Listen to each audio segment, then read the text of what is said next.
Hi students. तो JEE और NEET की इस सीरीज में हम नेक्स्ट कुछ क्वेश्चंस देखते हैं। यहाँ पे जो प्रॉब्लम है रीड करें हम एक बार। देखिए, ये मैंने आपको in the figure shown sphere of mass m radius r resting on bottom of large container filled with water. Depth of the container is h. Density of metal of sphere is same as that of water. Now the whole sphere is slowly pulled out of the water as shown in figure second. Second में जैसा show किया गया उसके according work done by the agent pulling the sphere is equal to किसके equal work होगा। तो sphere का radius are है और टोटल हाइट एच है। यहाँ पे देखिए हम अगर अप्लाई करते हैं तो यहाँ पे भी रेस्ट में और यहाँ पे भी रेस्ट में है। काइनेटिक एनर्जी में कोई चेंज नहीं हो रहा। फोर्सेज को देखें तो एक तो एक्सटर्नल एजेंट का वर्क अपने पास में आएगा, ग्रेविटी का वर्क होगा। हम कंसिडर करें जो स्फीयर का जो मास एम है उसको ऊपर की तरफ लिफ्ट कर रहे हैं तो ग्रेविटी इसमें नेगेटिव वर्क कर रही होगी। प्लस एक हम यहाँ पे बॉइंट फोर्स का वर्क ले सकते हैं। तो और काइनेटिक एनर्जी में चेंज जीरो है तो हमने यही अप्लाई किया, work done by external plus work done by liquid plus work done bye mg। ये अपने पास सबका सम जीरो आना चाहिए। अब यहाँ पे देखिएगा बॉइंट फोर्स जो है वो इस बॉल को किधर ऊपर की तरफ पुश करेगा, बट बॉइंट फोर्स का और इस केस में क्या होगा, जब ये ऊपर पुश करेगा तो कुछ लिक्विड नीचे की तरफ पुश कर दिया जाएगा, यही होगा। बट बॉइंटसी में अपने पास एक इशू आएगा, यहाँ पे कैलकुलेशन काफ़ी डिफिकल्ट होगी कि ये जैसे मान लीजिए सरफेस है, यहाँ तक कोई इशू नहीं है, टोटल जो अपने पास स्फीयर है वो अंदर ही है, तो हम रो वी जी बाइंसी फोर्स आ जाएगा मल्टीप्लाइड बाई जो भी अपने पास डिस्प्लेसमेंट होगा मल्टीप्लाई कर लेंगे।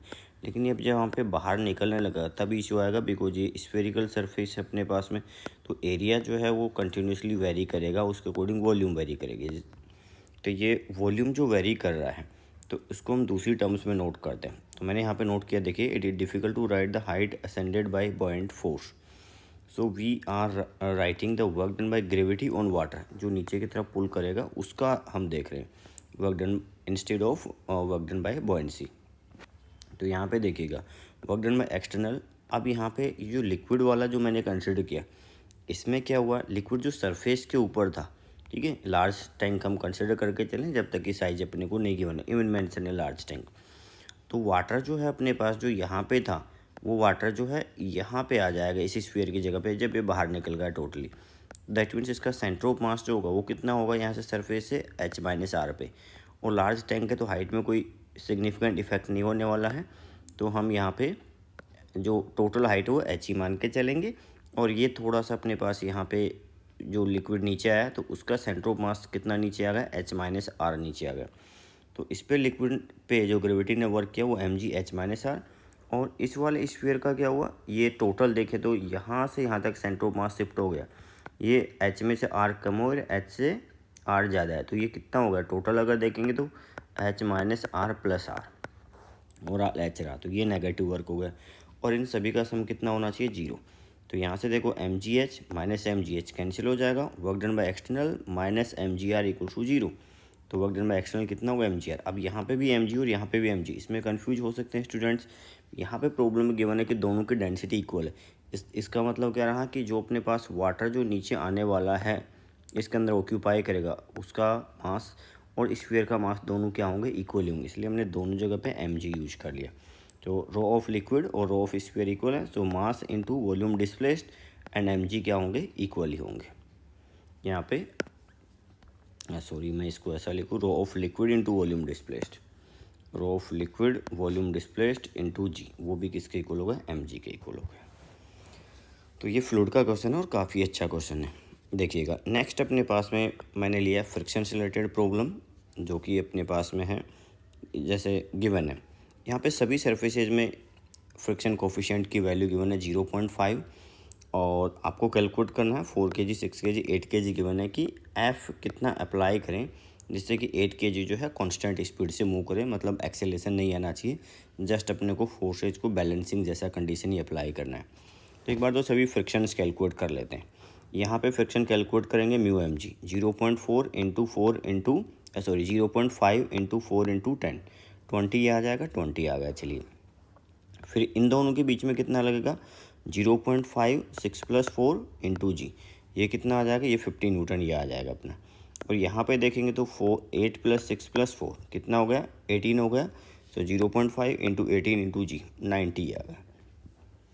अब देखो इसको जब इधर पुल करेंगे तो ये जब आगे जाएगा तो यहाँ का जो फ्रिक्शन है वो तो किधर लगेगा, ये तो पीछे लग जाएगा FR, यहाँ पे फ्रिक्शन। ये इसको आगे चलाना है तो ये फ्रिक्शन तो फिक्स हो गया कि 90 न्यूटन्स को एक्सीड नहीं करेंगे तब तक नहीं चलेगा। तो ये फ्रिक्शन और कांस्टेंट स्पीड से चलाना, मतलब जस्ट एक्सीड कर जाए तो यहाँ पे फ्रिक्शन कितना आ गया, 90 न्यूटन। अब इसको स्ट्रिंग इधर पुल करी तो इसके भी आगे जाने की टेंडेंसी है, तो इस पर फ्रिक्शन जो है दोनों सरफेस से पीछे की तरफ लगने वाला है। तो इस पर फोर्स अगर पीछे की तरफ लगेगा तो यहाँ पे फोर्स कितना था अपने पास, देखिएगा इस पर टेंशन आगे पुल कर रहा है इसको, ये फ्रिक्शन क्योंकि ये आगे पुल कर रहा है तो यहाँ का फ्रिक्शन जो चाहेगा यहाँ का या यहाँ का, वो चाहेगा कि ये ब्लॉक उनके साथ में तो पीछे पुल करेंगे। तो ये जब ये चलेगा तो 50 + 20 कितना हो गया, 70 हो गया। ये अगर 70 अपने पास में हो गया है, इसका मतलब टेंशन की वैल्यू जस्ट अपने को मूव करने की कंडीशन देखना है तो कितना हो जाएगा, 70। अब यहाँ पे टेंशन की वैल्यू कितनी हो गई है, ये 70, मतलब ये वाला 70 न्यूटन है तो ये भी कितना होगा, 70 न्यूटन। एक यहाँ का फोर्स कितना था, 90 न्यूटन। और यहाँ का फ्रिक्शन क्या करेगा, जब इसको पीछे की तरफ पुल कर रहा है तो इस वाले को इधर पुल करेगा, वो कितना, 50। तो F की वैल्यू दिस 50 + टेंशन + 19 इसके इक्वल हो जाए। तो ऐड कर दिया हमने FR2 + FR3 + टेंशन। ये देखिए FR2 + FR3 + टेंशन कितना होगा, 210। तो मिनिमम 210 न्यूटन या 210 ही लगाना पड़ेगा, इससे ज़्यादा लगाएंगे तो एक्सेलरेट कर जाएगा।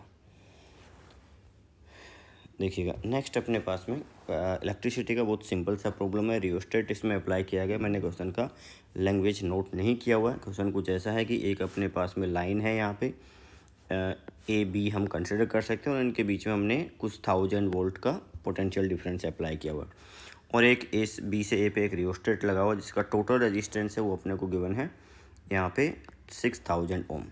AB की टोटल लेंथ अपने को गिवन है 3 मीटर और उसमें से AP जो गिवन है वो अपने को गिवन है यहाँ पे 1 मीटर, ये वाला पार्ट। अब रियोस्टेट में क्या होता है, और वोल्ट मीटर का रेजिस्टेंस भी 2000 है। तो रियोस्टेट में जितना यहाँ पे जितनी डिस्टेंस पर टच करवाएंगे उसके अकॉर्डिंग रेजिस्टेंस काम आता रहेगा। तो टोटल लेंथ कितना है 3 और AP कितना है 1 मीटर, दैट मीन्स 1/3 हो गया। तो टोटल 6000 में से 1/3 रेजिस्टेंस, दैट मीन्स आपका 2000 ओम रेजिस्टेंस यहाँ पे। तो ये वाले पार्ट का कितना होगा 4000 और उसका कितना होगा 2000। This 2000 is in parallel combination with voltmeters resistance. तो वो 2000 और 2000 कितना हो जाएगा, यहाँ पे 1000 हो जाएगा। अपने को वोल्ट मीटर का रीडिंग कैलकुलेट करना है, प्रॉब्लम कुछ ऐसा रहेगा। तो यहाँ पे ये 10,000 अप्लाई किया था, ये 4000, ये जैसे मैंने बोला कि ये यूनिटरी मेथड से ही डिवाइड करना है। टोटल 3 मीटर का रेजिस्टेंस कितना है 6000, तो 1 मीटर का कितना हो गया 2000। ये वाला 2000 इसके साथ पैरेलल आ गया और ये 4000 ये रहा और 2000 2000 1000 होगा। तो बस अपने पास यहाँ से यहाँ पे ये पोटेंशियल डिफरेंस पता है कितना है, ये 1000। ये सीरीज कॉम्बिनेशन है तो क्या करना है, और रेजिस्टेंस के रेशियो में पोटेंशियल को डिवाइड करना। तो वोल्टमीटर जो है वो क्या रीड करेगा, इसके अक्रॉस यहाँ पे जो V1 पोटेंशियल होगा ये वाला, इसको रीड करेगा। तो यूनिटी मेथड अप्लाई किया हमने, 1000 × 1000/1000 प्लस ये कितना होगा 5000। ये वैल्यू कितनी आ जाएगी अपने पास में 200 वोल्ट। तो volt meter will give 200 volt reading. Next देखिएगा, तो अपने क्वेश्चन से ऐसे किसी पर्टिकुलर टॉपिक के नहीं देख रहे हैं, मिसलेनियस देख रहे हैं। यहाँ पे रे ऑप्टिक्स का क्वेश्चन अपने पास में। तो रे ऑप्टिक्स के क्वेश्चन में देखिएगा, light is incident at such an angle so that minimum deviation takes place. Minimum deviation इसमें हो रहा था किसी प्रिज्म के अंदर। Now a film of refractive index n/2। उसके बाद में क्या हुआ, इस पर हमने एक फिल्म अप्लाई कर दी जिसका रिफ्रैक्टिव इंडेक्स कितना n/2। जो प्रिज्म का अगर रिफ्रैक्टिव इंडेक्स n है तो ये n/2। Stick on the other face that, और अपने को गिवन है अब तो TIR हो गया। जब ये n/2 वाली फिल्म हमने अप्लाई की तो n से n/2 में जाएगा, यहाँ पे डेंसिटी टू रेडियम मीडियम जा रहा था, TIR हो गया। तो कैलकुलेट करना है कि अपने को प्रिज्म का एंगल, दैट मीन्स ये एंगल कितना होगा, ये आइडेंटिफाई करना है अपने को। तो देखो मिनिमम डेविएशन की कंडीशन थी। मिनिमम डेविएशन में क्या होता है, आपके पास में रे यहाँ पे बेस के पैरेलल हो जाएगी और ये अपने पास में आइसोसेलेस प्रिज्म है, तो यहाँ पे R1 = R2 = अपने पास में A/2। ये कंडीशन और निकल के आती है। एक कंडीशन निकलती है I = E और आइसोसेलेस है यहाँ पे बेस के पैरेलल हो गई। I = E और R1 R2 की वैल्यू कितनी हो गई A/2। तो हमने यही देखा कि पहले अगर वहाँ पे कंडीशन क्या बन रही थी, मिनिमम डेविएशन के अकॉर्डिंग तो ये बना लिया, लेकिन अब जब ये हमने यहाँ पे ये अप्लाई कर दिया तो TIR होने की कंडीशन क्या होगी कि पहले अगर ये एंगल R था, ये एंगल R था, जैसे हमने ये अप्लाई किया तो एंगल ऑफ इंसिडेंस तो R ही रहा, लेकिन ये अब किसको एक्सीड करना चाहिए, ये एक्सीड कर जाना चाहिए क्रिटिकल एंगल को। तो यहाँ पे टी आर हो गया, तो आर की वैल्यू थीटा सी से ग्रेटर होना चाहिए। साइन थीटा जो सी अपने पास है, यहीं पे बोथ साइड में साइन लगा दिया, तो sine r greater than sine theta c. और जो क्रिटिकल एंगल अपने पास बनता है साइन थीटा सी के लिए, क्रिटिकल एंगल के लिए जो साइन एंगल होगा अपने पास साइन थीटा सी, वो कितना होता है, n rare divided by n denser. तो rare that means n/2, denser that means n। तो ये वैल्यू कितनी आएगी 1/2। तो यहाँ से ये वैल्यू अपने पास साइन आर 1/2 यहाँ पे पुट किया, आपने ट्राई कर सकते हैं 1/2। तो ये वैल्यू देखिएगा यहाँ पे, और वैसे अपने पास साइन आर की वैल्यू 1/2 आ गई। वैसे आर अपने को कैलकुलेट क्या करना है, उसको माइंड में रखें। तो इसकी हेल्प से हम आर को कितना पुट कर सकते हैं, a/2। तो यहाँ से साइन a/2 इसकी जगह पुट किया आपने, और ये कितना हो गया साइन 30। दैट मीन्स a/2 की जो वैल्यू है वो ग्रेटर इक्वल टू 30 है, a अपने पास है ग्रेटर इक्वल टू 60, ऐसा हो गया। क्लियर है। वापस से देखिएगा, यहाँ पे हमने अप्लाई किया साइन आर की कंडीशन, ये क्रिटिकल एंगल का वैल्यू पुट किया, साइन आर को हमने यहाँ से मिनिमम डेविएशन की जो कंडीशन गिवन थी उसके टर्म में पुट किया a/2। तो a की वैल्यू 60 डिग्री उससे ज़्यादा होना चाहिए। अपने को मिनिमम की बात की जाएगी तो हम 60 डिग्री आंसर देंगे। नेक्स्ट देखिएगा जो प्रॉब्लम है, ये अपने पास में इलेक्ट्रोस्टैटिक्स का प्रॉब्लम फिर से। तो electric potential at a point given है V=AR² + B, find charge enclose in a sphere of radius A centred at R=0।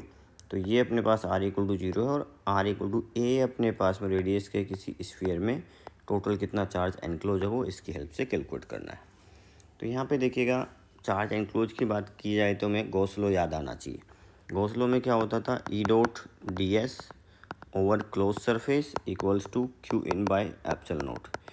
Gauss law के रिगार्डिंग बात करें तो ध्यान रखें, क्यू इन में ओनली गॉसियन सरफेस के अंदर के चार्ज आते हैं। याद होना चाहिए ई में क्या होता है, नेट इलेक्ट्रिक फील्ड होता है, that can be from because of inside charges, because of outside charges. जितने भी चार्ज प्रेजेंट है विसिनिटी में सभी का इलेक्ट्रिक फील्ड होगा। इसमें कोई इनसाइड आउटसाइड नहीं है, इसमें है कि इनसाइड होना चाहिए। चलो, तो इलेक्ट्रिक फील्ड चाहिए, पोटेंशियल से इलेक्ट्रिक फील्ड कैलकुलेट किया जा सकता है, E=-dV/dr। तो हमने डिफ्रेंशिएट किया, दैट कम्स आउट -2AR। अब देखो, ये इलेक्ट्रिक फील्ड अपने पास में आर का फंक्शन है, गॉस लॉ में अपने को अप्लाई करेंगे तो हमें पर्टिकुलर सरफेस पे चाहिए। हमें यहाँ पे कोई इंटीग्रेशन की रिक्वायरमेंट नहीं है कि इलेक्ट्रिक फील्ड को यहाँ से यहाँ तक इंटीग्रेट करेंगे, नहीं, हमें एक सरफेस पे चाहिए। तो इस सरफेस पे अपने पास आर डिस्टेंस पे जो इलेक्ट्रिक फील्ड होगा वो कॉन्स्टेंट ही होगा।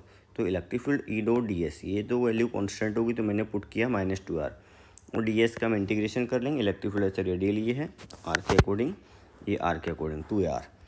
तो हमने रेडियल ली था तो ये 0 डिग्री एंगल वगैरह कुछ बन जाएगा अपना। तो -2AR एंड ds, और इधर से Q∞/ε0। ये ds that means spherical surface है, तो इसका अपने पास में क्या होगा, स्फीयर। इसका ए सरफेस एरिया कितना हो जाएगा 4πr²। ऐसा नहीं कि यहाँ पे आप इसको कुछ dr बना दो और इंटीग्रेट कर दो, नहीं, हमें कोई इंटीग्रेशन वॉल्यूम में नहीं काम करेगा। क्वेश्चन सरफेस होता है तो सरफेस में ही काम करना, बस इस सरफेस पे अप्लाई करना है। तो Q∞/ε0, यहाँ से Q∞ की वैल्यू इसको इधर मल्टीप्लाई किया तो नेगेटिव आ गई, कितना -2a, ये कितना होगा 2a × 8π। तो -8, इसमें ε0 रह गया, अभी ε0 और आएगा, ε0 अपना यहाँ पे भी लगाना पड़ेगा। देखिए, तो ये वैल्यू कितनी होगी 4π × 8 है, तो 8a πr³ और ये ε0, और R=a पे अब जो भी रेडियस चाहिए वो पुट कर देंगे। तो R=a पे ये वैल्यू कुछ इस टाइप से बनेगी अपनी। नेक्स्ट देखिएगा, इजी क्वेश्चन में काउंट करूंगा मैं इसको। टर्मिनल स्पीड का क्वेश्चन है, इसमें गिवन है कि ड्रॉप जो है 1 सेंटीमीटर रेडियस की है, उसका टर्मिनल स्पीड है वो 10 सेंटीमीटर पर सेकेंड है। और ऐसे ही हमने क्या किया, 64 बॉल्स को कंबाइन कर दिया। तो उनको कंबाइन करने के बाद जो न्यू बिग ड्रॉप बनेगी उसका टर्मिनल स्पीड कितना होगा। तो वी टर्मिनल आपके पास में होता है 2/9 R² sigma minus rho upon eta. याद है, ईटा अपने coefficient of viscosity, sigma density of that body which is falling through the viscous liquid, and rho is density of viscous liquid. So here we can say the medium जो है वो भी जो भी रहेगा एयर के through गिर रहा है या जो भी है, जनरली ड्रॉप है तो मीडियम अपना एयर ही रहेगा। तो इसमें क्या रहना है, और वो कोलेस करके ड्रॉप्स तो सिग्मा, रो, ईटा, जी, 2/9 ये सब ऐसे फैक्टर्स हो गए जो दोनों केस में सेम रहेंगे। डिफरेंट होगा तो क्या होगा, रेडियस। तो वी टी डिपेंडेंसी देख लेते हैं, रेडियस के स्क्वायर पर डिपेंड करा। 64 ऐसी स्मॉल ड्रॉपलेट्स मान लेते हैं कि रेडियस आर था, और एक वो अपने पास एक बड़ी ड्रॉप या बिग ड्रॉप में कन्वर्ट हो गया। बिग ड्रॉप में कन्वर्ट हो गया तो उसका रेडियस हो गया कैपिटल आर। तो जब ये बिग ड्रॉप में कन्वर्ट हुआ, अब यहाँ पे देखो कई केसेज में अपने पास ऐसा लगता है, जब भी कॉलेज से स्प्लिट करने वाले का केस है, इनिशियल और आपको फाइनल रेडियस में एक रिलेशन बनाना है, तो बहुत सिंपल सा है, आप अप्लाई कीजिए वॉल्यूम कंजर्वेशन। तो आपने लगाया यहाँ पे volume conservation, that means the volume of 64 small droplets is equal to the volume of one big drop. So now we can say 64 into 4/3 pi r cube equals to 4/3 pi capital R cube. समझ गए इसको? चलो तो यहाँ से हमारे पास में आ जाएगा, इसको सॉल्व करेंगे तो ये देखिए 64 को भी 4 की पावर 3 बोल सकते हैं। देन यहाँ से कैपिटल आर हो गया 4 टाइम्स स्मॉल आर, ये हो गया। तो अब कुछ भी नहीं करना, अपने पास आर पे डिपेंडेंसी पता है, तो वी टी डैश मतलब टर्मिनल स्पीड आफ्टर कोलेशन, और वी टी वो बाद में ड्रॉप का radius r by r square पे। यहाँ पे हम क्या कर रहे हैं, ये क्वांटिटी अपने पास देखिए 4 का स्क्वायर हम कर रहे हैं, तो ये वैल्यू कितनी आ रही है 64, नहीं यहाँ से कितना आएगा 16 आएगा, 16 आएगा। तो ये वैल्यू कितनी आ गई अपने पास 64, नहीं यहाँ से कितना आएगा 16 इंटू 10, तो 16 इंटू 10 कितना हो गया अपने पास में 160। हाँ ऑप्शन में है अपने पास में 160, और यूनिट क्या था सेंटीमीटर पर सेकंड, सेंटीमीटर पर सेकंड। देखिए तो इसमें रेडियस का डिपेंडेंसी है ओनली। नेक्स्ट एक एसएचएम का प्रॉब्लम है, बट अगेन उसमें फ्लेवर डाला है हमने फ्लूइड का, तो इसमें आपके पास में है, अच्छा वो वाला प्रॉब्लम अपना इसमें इंक्लूड नहीं है। चलो फ्लूइड वाला प्रॉब्लम वो एक एसएचएम का नेक्स्ट वीडियो में इंक्लूड करेंगे। ये सरफेस टेंशन का प्रॉब्लम है, इसमें अपने पास गिवन है सरफेस टेंशन में कैपिलरी राइज, आपको याद होगा H equal to 2T cos theta upon rho g r, कुछ ऐसा होता है रो जी आर। आर जब यूज करते हैं 2T cos theta C upon rho g r, उसमें आर होता है मिनिस्कस का रेडियस, और अगर सिंपल हम यूज आर होता है अपने पास में जो कैपिलरी ट्यूब है उसका रेडियस होगा, और अगर ऐसा यूज करें 2T upon rho g are तब वो मिनिस्कस का रेडियस हो जाएगा। चलिए तो जब और अपने को काफ़ी केसेस में कुछ मेंशन नहीं होता तो हम 0 डिग्री एंगल लेकर चलते हैं। तो यहाँ पे गिवन है capillary tube A has cross sectional area, अपने को रेडियस ए दिया हुआ है, और एक while the tube B has square cross section of side length a. तो इसमें तो अपने पास कैपिलरी ट्यूब का क्रॉस सेक्शन कैसा है सर्कुलर, इसमें है स्क्वायर। इसका जो साइड लेंथ है वो अपने को जैसे रेडियस कुछ गिवन होगा ए गिवन है, और इसमें जो साइड लेंथ वो ए गिवन है। समझ गए? तो अब यहाँ पे देखो सिंपल वेट बैलेंस से ही सोल्व कर दिया मैंने यहाँ पे, कॉन्टैक्ट एंगल 0 मानते हुए, कुछ मेंशन नहीं है यहाँ पे प्रॉब्लम में। तो यहाँ पे कॉन्टैक्ट एंगल 0 मानते हुए सोल्व करेंगे तो जो भी अपने पास लिक्विड राइज करेगा वो उस पर सरफेस टेंशन ऊपर की तरफ जो फोर्स लगाएगा वो T into 2πr, because 2πr length पे काम कर रहा है, वो किसके इक्वल होगा, इसके अंदर जो लिक्विड राइज किया है उसके वेट के इक्वल, कुछ ऐसा आ जाएगा। तो ये T इंटू 2πa रो लिक्विड कितना राइज किया उसका वेट, रो इंटू पाई ए स्क्वायर, और एच ए ये हाइट, और इंटू जी ये वैल्यू होगी। तो एच ए कितना होगा 2T अपॉन रो जी, ये वैल्यू होगी, एच ए की वैल्यू कितनी आ गई 2T अपॉन रो जी। और फिर जब स्क्वायर के लिए अप्लाई किया तो सेम चीज़, अब स्क्वायर में क्या होगा फिर से जैसे 2πr मतलब टोटल सर्कमफेरेंस पे काम कर रहा है ये फोर्स, तो इसमें सर्कमफेरेंस पे काम करेगा तो कितना हो जाएगा 4a हो जाएगा। तो T इंटू 4a वो नए इसके अंदर जो मास होगा m2g के इक्वल, तो T इंटू 4a किसके equal, rho into area of cross section a square into height h b into g. यहाँ से एच बी की वैल्यू होगी 4T अपॉन रो जी, और ये कितना है 2T अपॉन रो जी। इनको जब डिवाइड किया तो h a upon h b कितना आएगा 1/2, ये क्वांटिटी कितनी आ गई है 1/2। फिर देखिएगा चलो सेमीकंडक्टर में आते हैं। जिनर डायोड का क्वेश्चन अपने पास में है। जिनर डायोड में एक बेसिक कंसेप्ट सभी स्टूडेंट्स को पता होता है, जो भी एक एवरेज स्टूडेंट है उसको भी, बट कभी कभी हम एक गलती कर देते हैं कि हम चेक नहीं करते कि फॉरवर्ड बायस है कि रिवर्स बायस, या ब्रेक डाउन रीजन में एंटर किया है कि नहीं किया। कभी कभी जिनर डायोड भी अपना फॉरवर्ड बायस में लगा होता है तो वो एक नॉर्मल डायोड की तरह बिहेव करता है, ये ध्यान रखें। और अगर वो जिनर डायोड जो है ब्रेक डाउन रीजन में एंटर नहीं किया तब भी एक नॉर्मल डायोड की तरह बिहेव करता है कि रिवर्स बायस है but not entered in break down region, so it will act as open circuit and no current will flow. तो यहाँ पे चलिए 18 वोल्ट मैंने लिया हुआ है, 6 वोल्ट इसका ब्रेकडाउन वोल्टेज गिवन है, लोड रेजिस्टेंस यहाँ पे 2 किलो ओम गिवन है और ये आर जो है वो एक बार 2 किलो ओम एक बार 6 किलो ओम ऐसा कंसिडर कर रहे हैं। देन यहाँ पे देखिएगा कैलकुलेट करना है अपने को पावर डेवलप्ड इसमें कितना होगा। तो फर्स्ट केस में पहले तो हम ऐसे ही ट्राई कर लेते हैं कि अगर ये ब्रेकडाउन रीजन में एंटर कर गया उसके अकॉर्डिंग क्या होगा कि ये 6 वोल्ट है तो यहाँ पे पोटेंशियल को 6 वोल्ट से ज़्यादा नहीं होने देगा। तो ये लोड रेजिस्टेंस का करंट निकल जाएगा। आई एल कितना आएगा 6 volt divided by that resistance 2 kilo Om, so that 3 milliampere. Out of 18 volt applied, 6 volt comes across the load resistance. The remaining 12 volt is across this resistance R. तो इसकी current कितनी होगी I, इसमें जो current I वो हो जाएगा अपने पास में 18 minus 6 divided by this resistance R, और फर्स्ट केस में 2 किलो ओम लिया तो यहाँ से कितना आ गया, ये देखिएगा 12 डिवाइडेड बाय 2 6 मिली एम्पेयर। तो जिनर इधर से करंट जो आ रही थी वो कितनी थी 6 मिली एम्पेयर, उसमें से 3 इधर जा रही तो रिमेनिंग 3 एम्पेयर इधर जा रही होगी, 3 मिली एम्पेयर इधर जा रही होगी। तो ये जेनर डायोड का करंट आ गया और power V Z into I Z, तो 6 इंटू 3 वो अब मेरे पास में आ गया 18। नेक्स्ट देखो अब इस बार इसकी वैल्यू को इंक्रीज कर दिया कि 6 कर दिया इसको 6 किया हमने, हमें नहीं पता चलो तो हमने पहले जैसे कैलकुलेशन करते उसी तरीके से किया। तो यहाँ पे करंट तो फिर से कितनी आएगी 3 मिली एम्पेयर, लेकिन इस बार प्रॉब्लम आ गई कि आउट ऑफ 18 वोल्ट अगर 6 यहाँ पे है तो यहाँ पे 12 बचेगा, 12 डिवाइडेड बाई 6 ये कितना हो गया, तो 2 मिली एम्पेयर करंट आ गई। तो इधर से 2 मिली एम्पेयर और इधर से 3 मिली एम्पेयर, ये तो पॉसिबल नहीं है। तो यहाँ पे बेसिकली जेनर डायोड है वो ब्रेकडाउन रीजन में एंटर नहीं किया होगा। वैसे भी इन दोनों को अगर सीरीज में लेकर चलेंगे तो पोटेंशियल अपने पास में कुछ 3:1 के रेशो में डिवाइड होने वाला है।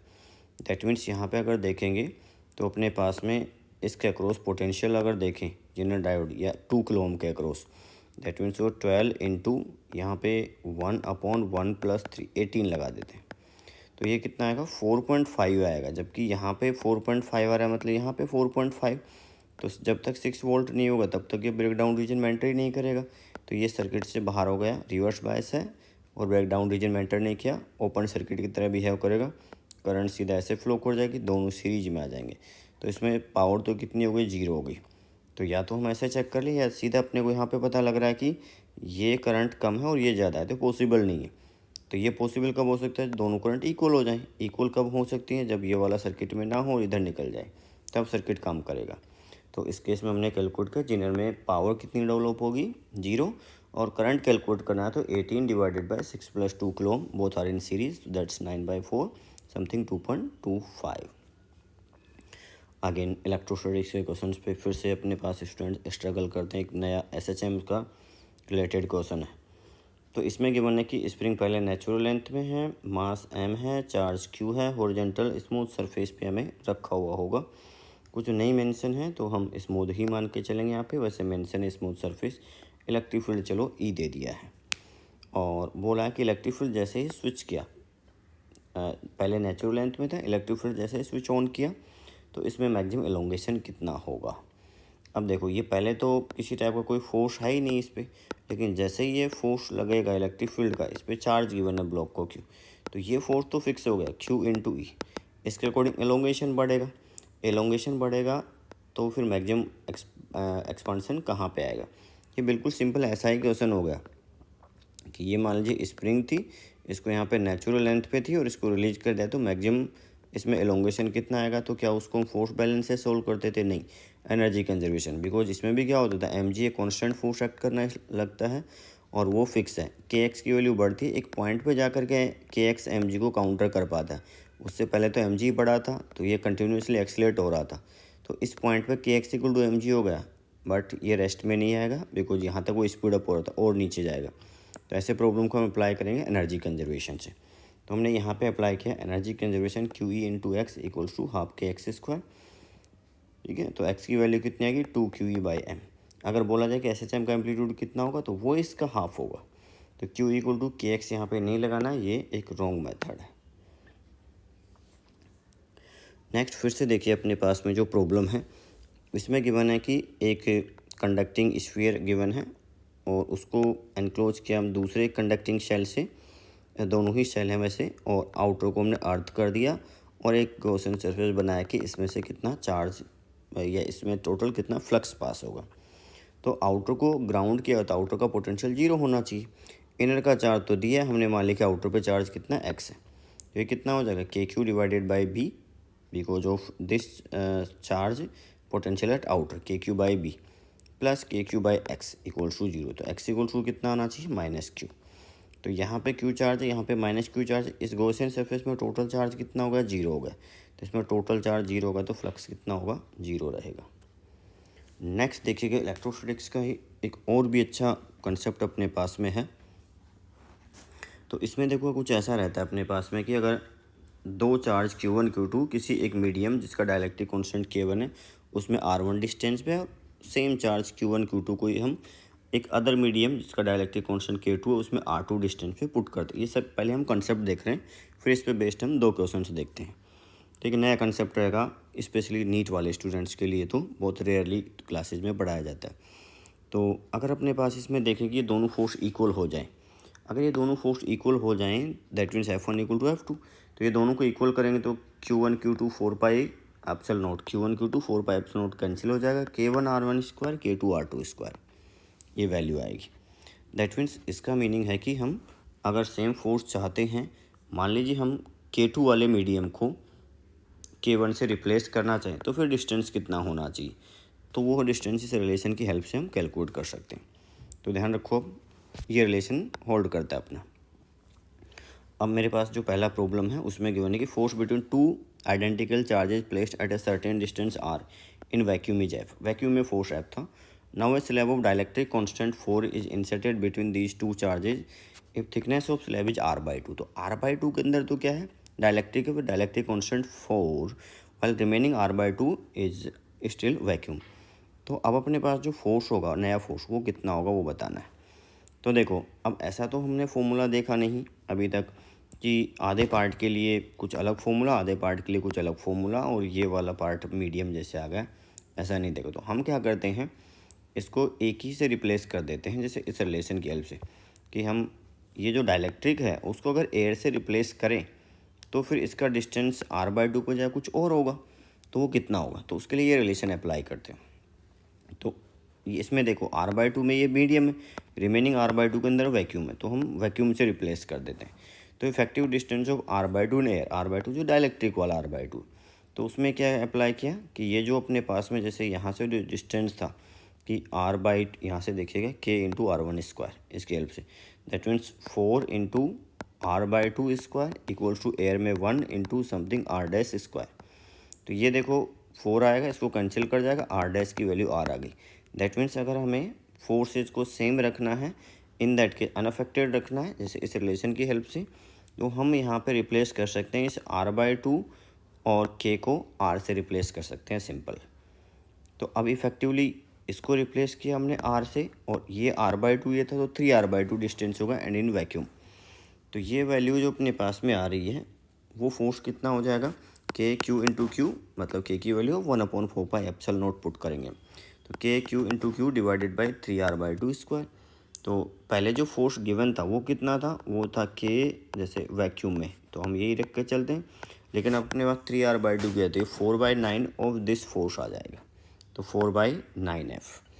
अब मेरे पास जो प्रॉब्लम है इसमें देखिए, इसमें ये प्रॉब्लम गिवन है, दो point charge kept in air certain separation between them. The force between them is F1 if half of the space between the charges is filled with medium of dielectric constant 4. तो अभी जो ऊपर वाला question था ये तो यही है। And the force between them is F2 if 1/3 of the space between the charges is filled with dielectric constant 9. तो हमें रेशो बताना है, तो ऊपर जो क्वेश्चन किया बस उसको अप्लाई करना है अपने को। तो फर्स्ट पार्ट तो एज इट इज है कि R1 square into K1 R2 square into K2। तो R/2 का इफेक्टिव एयर में डिस्टेंस कितना होगा, फिर से अप्लाई किया R/2 square into 4 R of air square into 1 R of air R। So R तो ये है, और R देखो आधे पार्ट को फिल किया था हाफ ऑफ स्पेस, तो हाफ ऑफ स्पेस में तो पहले से एयर था R/2, और जो मीडियम वाला R/2 था उसको R से रिप्लेस किया तो कितना होगा 3R/2। तो अगर मान लीजिए मैं कंसिडर करता हूँ कि वैक्यूम में जो फोर्स था वो था अपने पास KQ1 Q2 by R square ये था, लेकिन अब R को किससे रिप्लेस करना है अपने को 3R/2 से, तो 3R/2 से रिप्लेस करोगे तो ये तो 4/9 आ गया। इसी वे में दूसरे पार्ट में क्या किया 1/3, तो 1/3 दैट मीन्स यही R1 1/3 square K1 9 R of air into 1। तो ये R ऑफ एयर की वैल्यू भी कितनी आ गई फिर से अपने पास R। अब इस केस में 1/3 में तो मीडियम था और 2/3 में एयर था, सो वो मीडियम वाला 1/3 तो किससे रिप्लेस हो गया, एयर के R से, और 2/3 R पहले से बचा हुआ तो 5R/3। इस बार अगर देखेंगे डिस्टेंस को रिप्लेस करेंगे यहाँ पर जैसे 5/3 तो ये बन जाएगा 9/25। तो ये वैल्यू आ गई 9/25 एज कम्पेयर टू एयर, और इन दोनों का रेशो लेते हैं तो कितना आ जाएगा 100/81। तो इसमें कुछ अच्छे क्वेश्चन हमने इनकॉर्पोरेट किए, स्पेशली जैसे लास्ट वाला कंसेप्ट देखें, स्टार्टिंग वाला क्वेश्चन भी काफ़ी अच्छा क्वेश्चन था, फ्लूइड का क्वेश्चन था। तो हम ऐसे क्वेश्चंस के प्रैक्टिस के लिए कंटिन्यूसली टच में रहें।